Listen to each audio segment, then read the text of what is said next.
이 기록은 2021년 다이애나 랩의 기획으로 진행되었던 전시, 초대 감각에 설치되었던 기울어진 테이블 위에 놓였던 노트, 복잡한 몸을 위한 용기와 사랑에서 관객들과 함께 나눈 고백의 시간을 옮겨둔 페이지입니다. 저의 고백에서부터 시작한 2021년의 노트는 17일이라는 전시 기간 사이 약 200페이지 두께의 종이에는 다양한 사람들의 글귀로 가득 찼습니다.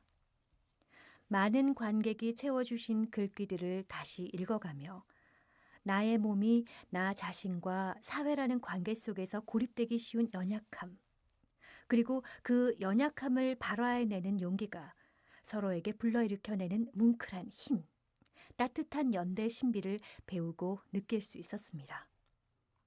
그리고 저를 포함하여 많은 이들에게 매일같이 마주하는 자신의 몸이 전하는 진실된 이야기를 바로 보기 위해 무수한 고백의 자리가 절실하다는 것도 배울 수 있었습니다. 2021년은 코로나를 거치며 특히나 자신의 자리에서 함께에 대한 의미에 대해서 많이 배울 수 있는 해였습니다. 저는 2021년 관객들께서 나눠주신 이 마음이 계속해서 다른 분들께도 용기를 나누어 갈 수 있는 장으로 전달되기를 바라며 당시 노트의 글귀들을 옮겨왔습니다. 점자 번역을 비롯한 제 역금의 공간을 신민규 디자이너와 함께 만들었습니다. 처음에는 한 분 한 분의 필체가 고요히 용기를 나눠주는 각자의 목소리처럼 느껴졌기에 관객분들의 글씨나 이름을 모두 옮겨오고 싶다는 생각을 했었습니다. 하지만 예민하고 사적인 고백들도 많았기에 혹시나 신뢰가 될 수도 있다는 생각에 고백을 나눠주신 분들의 이름과 필체는 걷어두고 릴레이 되는 고백의 내용들만 옮겨왔습니다. 제가 2021년에 남긴 첫 번째 편지를 읽어드리겠습니다.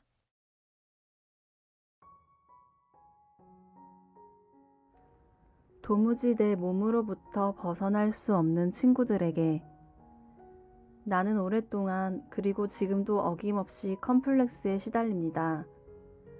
아주 사소한 것에서부터 깊은 우울까지 이 컴플렉스의 구조는 연결되어 있는 것 같습니다. 친구들과 선생님으로부터 가끔씩 이런 이야기를 들었습니다.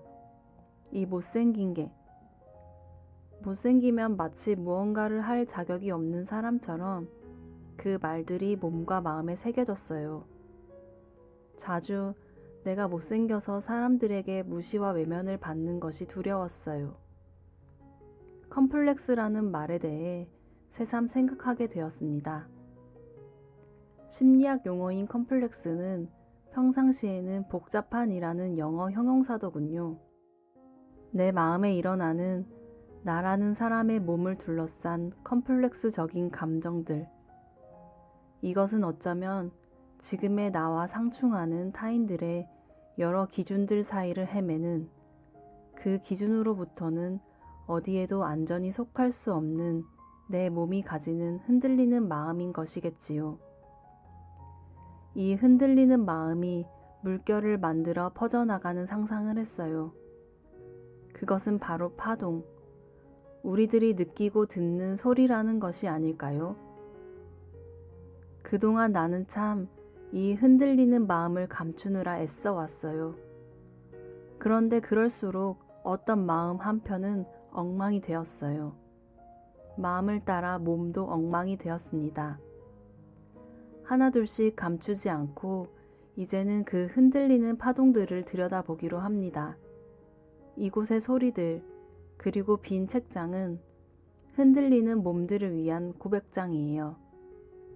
떠오르는 것이 있다면 무엇이건 적어주세요. 2021년 5로 드림.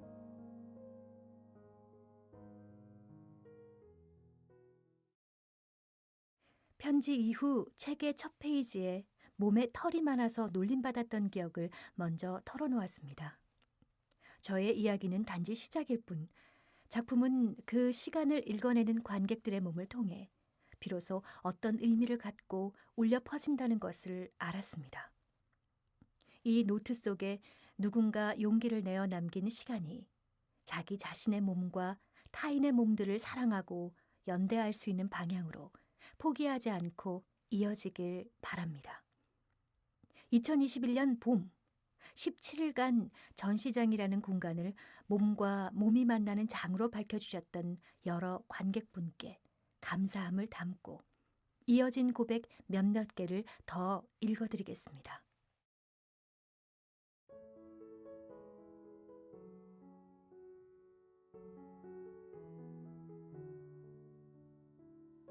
저는 게이 규범성, 남성성, 짧은 머리, 짙은 눈썹, 덩치, 낮은 목소리로 인해 관계를 찾는데 어려움이 있다 생각했고 그로 인한 자존감이 다 깎여나갔습니다.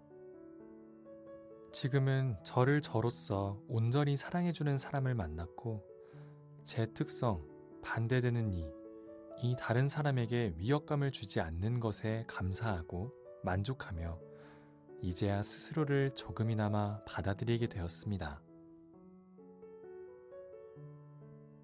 아니라고 하면서도 적당히 튀고 대중 속에 사회 규범 속에 잘 숨을 수 있는 몸을 옷차림하려고 노력한 것 같아요.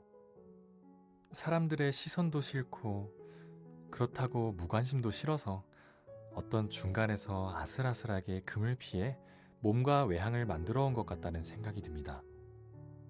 지금은 나에게 편한 것, 나에게 맞춰진 것이라고 생각하지만 또 그게 아닐지도 모르죠. 바닷소리? 파도소리 들으며 글을 쓰고 있으니 좋네요. 친구들보다 키가 큰 게 싫어서 자세가 많이 안 좋아졌었는데 이제는 고치려고 노력 중이에요. 어릴 땐 친구들과 내가 다른 게 싫었었나 봐요. 완전 공감. 미운 부분까지 사랑할 수 있을까요? 사랑하지 못해 힘들어하지 않기로 했습니다. 사랑하진 않더라도 미워하지 말기로. 네, 나를 홀대하지 않는 게 중요한 것 같아요. 내가 안쓰럽지 않게. 오랫동안 음악으로 그리고 내 몸을 어디론가 움직이는 것으로 제 자신을 표현하고 정체화해봤어요. 그러나 정상이라는 이데올로기에 갇힌 상태가 너무나 오래되었는지라 가끔은 진짜 내가 무엇인지 헷갈릴 때도 많죠. 하지만 이제는 분명히 알고 있어요. 그 모든 순간과 흔들리는 모습, 항상 옮겨다니는 모습이 바로 저라는 걸요. 저는 논바이너리 바이섹슈얼입니다. 이 말을 제 머릿속에 괜찮다고, 그 너라고, 잘못된 게 아니라고 토닥여주기 시작한 것이 얼마 되지 않았답니다. 항상 걸쳐있는 제 모습 때문에 지금도 항상 불안하고 어디선가 나를 내려버리진 않을까 불안한 것도 사실이에요. 그러나 그 모습마저도 이젠 전 사랑합니다. 전 앞으로도 쭉 저일 테니까요. 말할 수 있는 창을 열어주셔서 고마워요. Complex is power. 나 자신을 칭찬해준 기억이 없구나. 어쩐지 울고 싶은 마음이 드는 지금 여기. 마음을 나누어준 사람들 모두 감사합니다. 혐오와 차별이 제 마음속을 헤치고 세상이 무의미하다고 나아갈 수 없다고 느낄 때 이런 마음들 속에서 딛고 나아갈 힘을 얻어요. 어딘가에서 반짝이고 있을 하루하루를 응원합니다.